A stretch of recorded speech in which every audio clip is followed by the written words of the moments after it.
segundo João. Glória a vós, Senhor. Estava próxima a Páscoa dos judeus, e Jesus subiu a Jerusalém.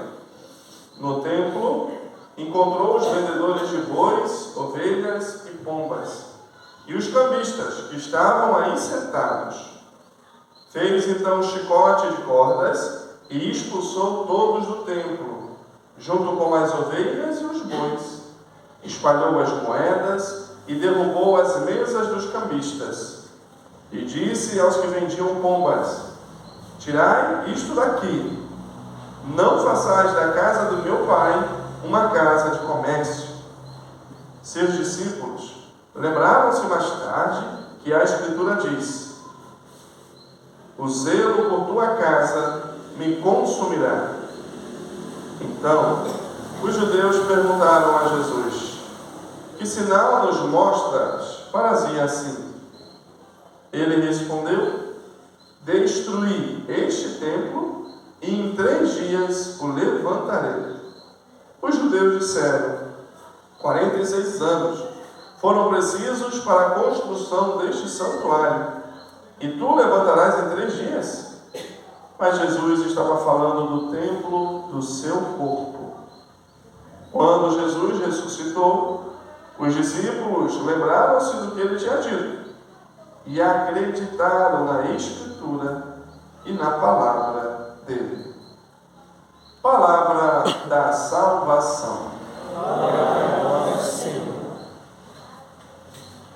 Meus amados irmãos e irmãs, hoje, neste final de semana, a igreja, nós temos a alegria de celebrar a dedicação da Basílica de São João de Latrão. E essa festa nos coloca diante da importância dessa basílica, que foi, sem dúvida nenhuma, a primeira grande igreja, a primeira basílica, a primeira catedral construída pelos cristãos. Ela começou a ser construída no ano de 314 e foi concluída no ano de 324 e foi dedicada pelo Papa Silvestre I, 324. E por que ela foi, né? Até então, não tinha igreja? Não tinha igreja porque os cristãos eram perseguidos. Os cristãos não podiam proclamar, professar a sua fé publicamente. E a missa, a Eucaristia, era rezada nas casas, era rezada nas catatumbas, era rezada em lugares escondidos. Foi a partir do ano de 313, com o Edito de Milão, do imperador de então, Constantino, que os cristãos tiveram a liberdade religiosa. Eles podiam professar a sua fé em Jesus. E a partir daí que os cristãos viram a necessidade de construir templos. Templos para que nesses templos, devido à quantidade de pessoas que já não cabiam nas casas, esses templos, Deus pudesse habitar. Deus habitava no templo. E seria um templo o lugar onde os fiéis, os cristãos católicos, se reuniriam para se encontrar com seu Deus. Através da oração, através da celebração eucarística, através de Jesus eucarístico presente, vivo nas celebrações. Então, a partir de aí, começou tantas e tantas e tantas e tantas outras construções que nós temos na história da igreja. E se nós hoje estamos aqui neste templo, no lugar onde Deus habita, vivo, real, corpo, sangue, alma e divindade, em Jesus Cristo Eucarístico, e em nós, Assembleia, aqui reunida como membros vivos do corpo de Cristo, é porque um dia os primeiros cristãos construíram essa igreja de São João de Latrão, que é a catedral do Papa, que é a mãe e a cabeça de todas as igrejas de Roma e de todo o mundo. Então, repito, se nós hoje temos esse tempo, devemos agradecer muito aos nossos antepassados. Não podemos esquecer da história. Não podemos esquecer daquilo que nós recebemos. E celebrar essa basílica é celebrar a história da igreja. A história da igreja, que como disse Bento XVI, começou no lado aberto de Jesus. É bonito a expressão de Ezequiel da primeira leitura que nós escutamos, do rio que sai do templo. E esse rio que sai do templo é santificado pelo próprio Deus, vai se espalhando em todos os cantos do templo, e depois sai do templo e começa a invadir as ruas, as cidades, e é bonito o que diz o profeta: nas margens do rio os animais poderão viver, haverá peixe em quantidade, frutos, árvores de todas as espécies, as flores nunca murcharão. O rio, aonde passa, vai trazendo vida, vai trazendo abundância. E Bento XVI vai dizer que esse rio é a tradição da igreja, que nasceu, que tem a sua fonte no lado aberto de Jesus na cruz, aonde ele, entregando tudo de si, saiu sangue, saiu água. Aquela água que jorrou, passou pela Virgem Maria, jorrou por aqueles que estavam ali, continuou a jorrando através dos sacramentos, através da presença de Deus durante toda a história da igreja. Chegou em 324 para a dedicação da igreja de Latrão e foi chegando, e chegou até nós, que bebemos dessa água. E aonde essa água passa, aonde os sacramentos, a graça de Deus passa, a vida em abundância, a saúde de alma e de corpo, a graça de Deus que age na nossa vida. Essa é a nossa igreja, essa é a beleza que nós celebramos aqui hoje, a igreja templo, que é fruto do Espírito de Deus e que é fruto da inspiração de homens e mulheres que se dedicaram à construção do templo físico de Deus. Por isso, meus irmãos e minhas irmãs, ao celebrarmos a igreja, a Basílica de Latrão, nós celebramos a igreja que é constituída pelo Espírito Santo de Deus e que é regada por essa água que traz vida, essa água que nós temos a graça de, como católicos, receber, beber e ter a nossa vida transformada por ela. Essa igreja que não é somente o templo físico, mas essa igreja que somos eu e você. Jesus Cristo é a cabeça e nós somos o seu corpo, nós somos os seus membros, nós somos essa igreja viva. E por isso São Paulo vai dizer na segunda leitura: não sabeis que vós sois o templo de Deus? Não sabeis que o Espírito Santo de Deus habita em vós? Nós somos o santuário de Deus. Nós, batizados de modo muito especial, somos o lugar onde Deus habita. Por isso, nós fomos santificados. O nosso solo é sagrado. Nós somos chamados a cada vez mais a viver como templos vivos de Deus. Porque de fato nós somos. E se eu sou um templo de Deus, e se eu sou uma habitação do Espírito Santo, o meu irmão, a minha irmã também é. Nele e nela mora Deus, mora a graça do Senhor, mora a presença do Deus Altíssimo, do qual nós somos imagens e semelhança. Portanto, meus irmãos e minhas irmãs, vamos pedir a Deus aquilo que Jesus manifestou no Evangelho de hoje, que nós acabamos de escutar. Jesus, quando ele entra no templo e vê na casa de comércio, de cambistas, de negócios, o zelo pela casa do Senhor o consumiu. Precisamos, queridos irmãos e irmãs, pedir ao Senhor para nós esse zelo também. O zelo pela casa de Deus.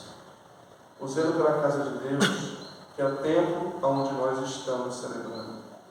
O templo que faz parte de uma igreja que é universal, que tem o Papa, que tem os bispos, que tem os padres, que tem o povo de Deus.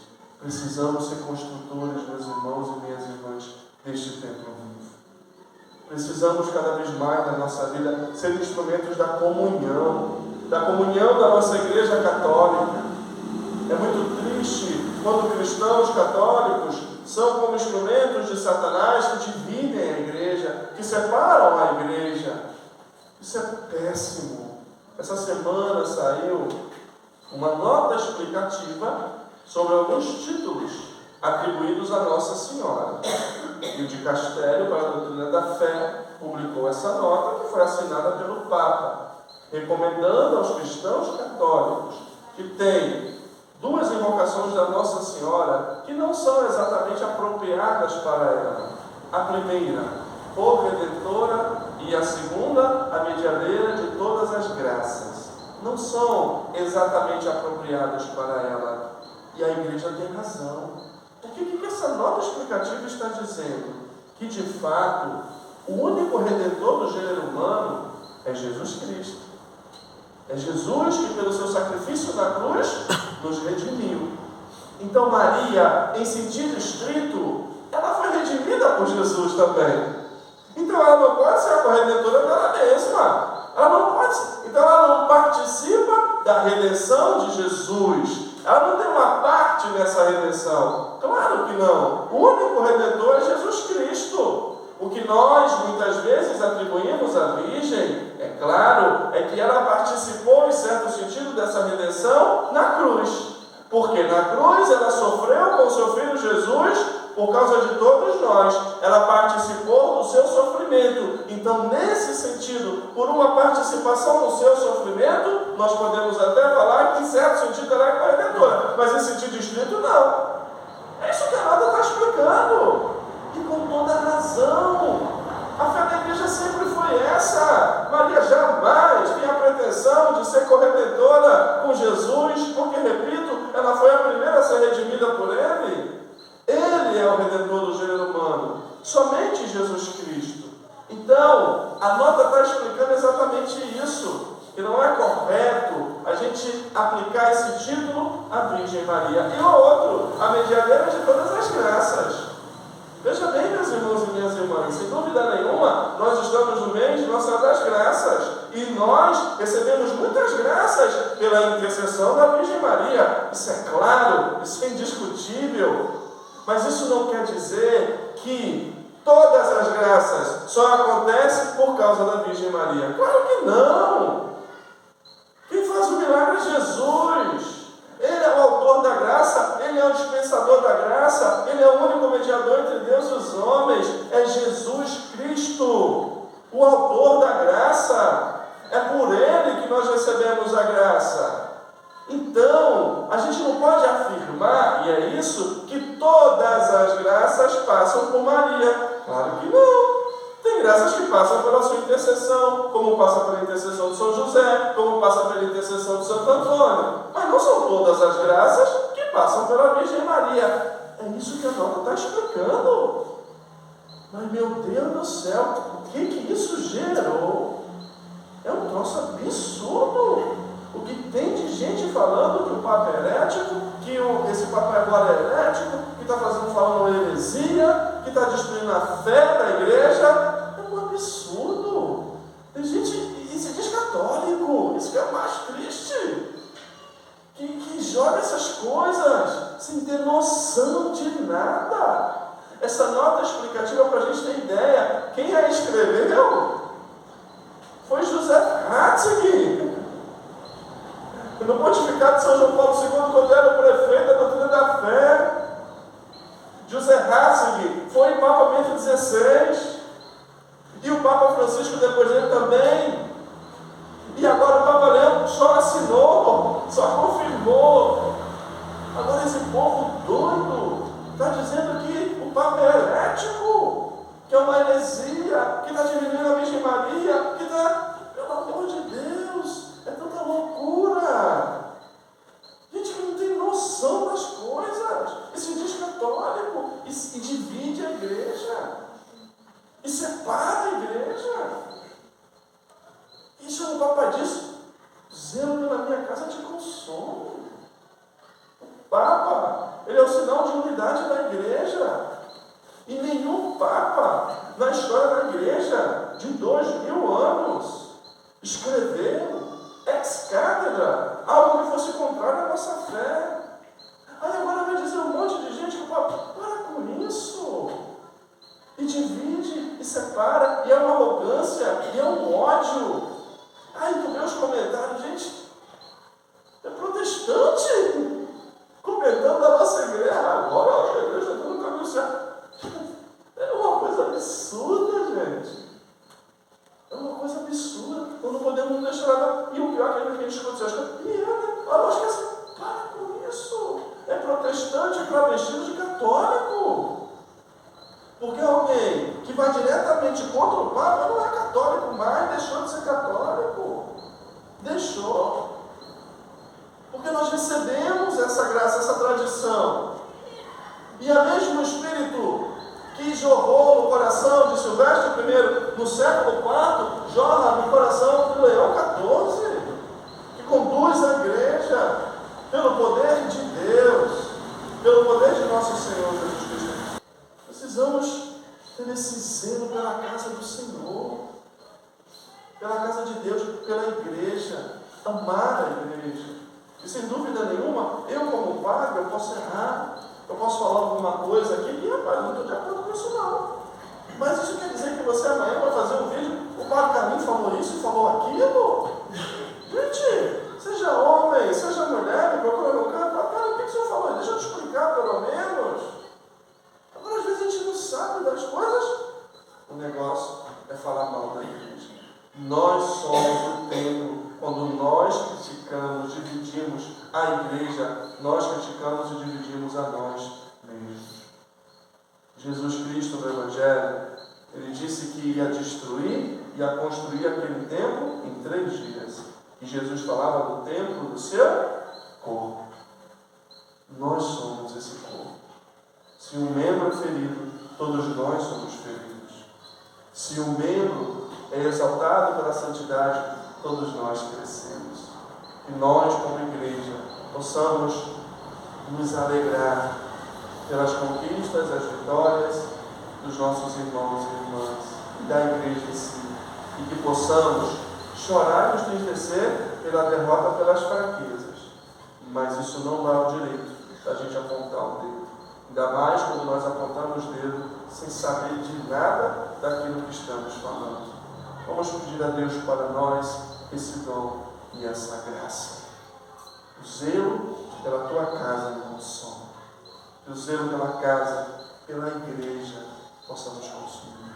Que o zelo por esse templo vivo, que nós estamos aqui hoje, dentro, que tem o Senhor ressuscitado no meio de nós, possa nos consumir. Que o zelo pelo templo, que é o meu corpo, que é o teu corpo, que somos nós, que construímos essa igreja, também possa nos consumir. Para que, tratando o nosso corpo como santuário, busquemos cada vez mais santificados e deixar que Deus haja na nossa vida e no nosso coração. Que a celebração da Basílica, da dedicação dessa Basílica, da igreja, que é mãe de todas as igrejas, da onde nós nascemos, que ela possa nos ajudar a buscar cada vez mais, em comunhão com o Papa, com os nossos bispos, ter zelo, defender, amar a única e verdadeira igreja que o Senhor fundou. A única e verdadeira igreja que nasceu do lado aberto de Jesus na cruz. A Igreja Católica Apostólica Romana. Que assim seja. Amém.